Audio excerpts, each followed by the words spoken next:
Recording in progress. Ya, Assalamualaikum warahmatullahi wabarakatuh. Perkenalkan, nama saya Sermin Asing. Di sini saya akan menjelaskan tentang perilaku keorganisasian yang ditugaskan sebagai tugas final oleh Ibu Firsa. Jadi perilaku keorganisasian itu adalah ilmu yang mempelajari di mana perilaku individu dan kelompok suatu organisasi untuk bagaimana dampaknya pada kinerja organisasi baik kelompok itu maupun individu tersebut.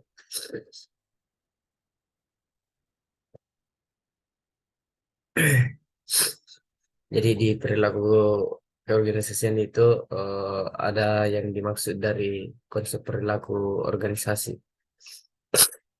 Konsep perilaku organisasi itu ada dua, hakikat manusia. Yang pertama hakikat manusia, yang kedua hakikat organisasi. Jadi hakikat manusia itu mencakup pemahaman terkait perbedaan individu, diri individu, dan perilaku individu yang termotivasi merujuk pada dorongan yang berasal dari kebutuhan dalam penyelenggaraan motivasi harus mencapai tujuan yang dicita-citakan oleh organisasi tersebut.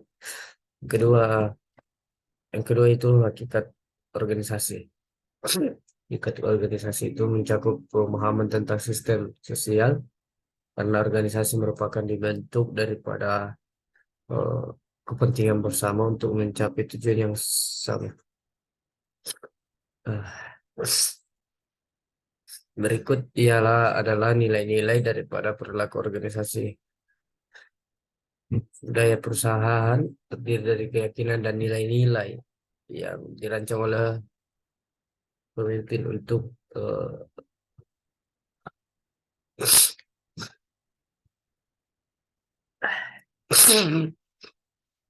untuk diinternalisasikan kepada anggota organisasi, sehingga pada dasarnya perilaku kerja sehari-hari ini diperlukan untuk mencapai tujuan organisasi yang harus dicapai bersama.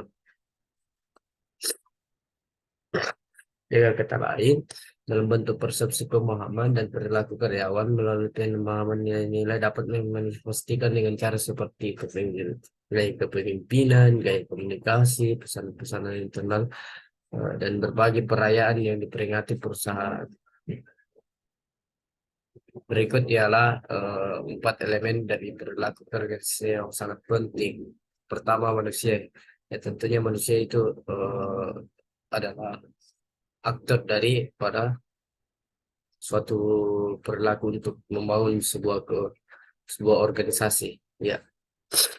Yang kedua itu adalah struktur. Ya, di dalam struktur ini tentunya sangat penting dilakukan, karena siapa yang akan menjalankan sebuah A kalau bukan dari struktur A, dan dari struktur B pasti menjalankan dari suatu kepentingan B, seperti itu. Yang ketiga itu adalah teknologi. Ya, teknologi itu tentunya kita tidak lahir daripada informasi teknologi yang kita dapatkan, seperti halnya apa yang kita mau dapatkan. Ya, tentunya kita memerlukan sebuah laptop dan suatu jaringan untuk mencapai informasi-informasi yang kita akan lakukan di dalam keorganisasian.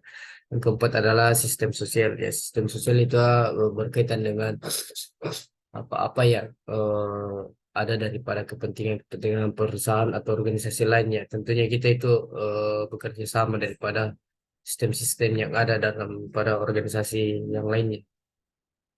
Berikut adalah manfaat perilaku organisasi. Yang pertama adalah itu berfungsi sebagai peta kehidupan anggota di dalamnya.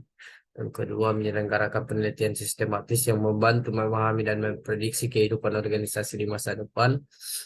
Yang ketiga, membantu setiap individu, membantu pemahaman atas perilaku mereka sendiri dan orang lain dalam organisasi, guna memperkuat hubungan interpersonal satu sama lain. Yang keempat adalah membantu manajer dalam memahami dan mempengaruhi lingkungan berikut kejadian dan masalah dalam organisasi. Yang kelima, sebagai tindakan mencegah terjadinya masalah dalam organisasi. Dan yang keenam adalah menanamkan motivasi dasar bagi manajer agar mampu mengarahkan dan mengontrol bawahan secara efektif. Ya, berikutnya adalah nilai-nilai internalisasi perusahaan dalam dapat beragam atau pola tertentu yang wajib diikuti sebagaimana membentuk perusahaan yang signifikan dan membentuk budaya perusahaan. Dan nilai yang umum dimiliki organisasi adalah satu, berorientasi pada hasil, yang kedua menekankan hasil dan pencapaian, yang ketiga mengutamakan keadilan, toleransi dan saling menghargai satu sama lain, yang keempat berorientasi pada anggota, yang kelima berorientasi pada tim, yang keenam mengutamakan kolaborasi, yang ketujuh memprioritaskan ketelitian, yang kedelapan menghargai ketetapan dan melakukan pendekatan situasi serta analisis masalah, yang kesembilan menjamin keamanan agar dapat memprediksi situasi, yang ke-10 menjamin stabilitas, yang ke-11 mendorong kemampuan bereksperimen dan keberanian mengambil risiko, yang ke-12 mendorong munculnya inovasi, yang ke-13 stimulasi semangat berkompetisi. Ya, itu adalah nilai-nilai umum yang dimiliki organisasi yang harus kita tepati untuk membentuk budaya perusahaan agar lebih baik ke depannya.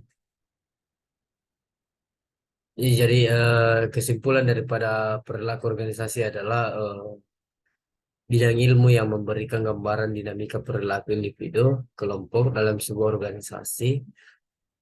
Perilaku itu jadi bagian budaya perusahaan yang perlu diinternalisasi bersama nilai-nilai kepada setiap anggota organisasi dengan bentuk baik pemimpin maupun anggota organisasi berada di perahu yang sama untuk meraih tujuan dan cita-cita yang kita perlukan. Jadi mungkin itu adalah materi singkat yang saya ambil untuk perilaku keorganisasian. Samping itu saya minta maaf atas kesalahan-kesalahan dalam mempresentasikan materi ini dikarenakan kesehatan saya terganggu sedikit. Ya, terima kasih. Wassalamualaikum warahmatullahi wabarakatuh dan selamat siang.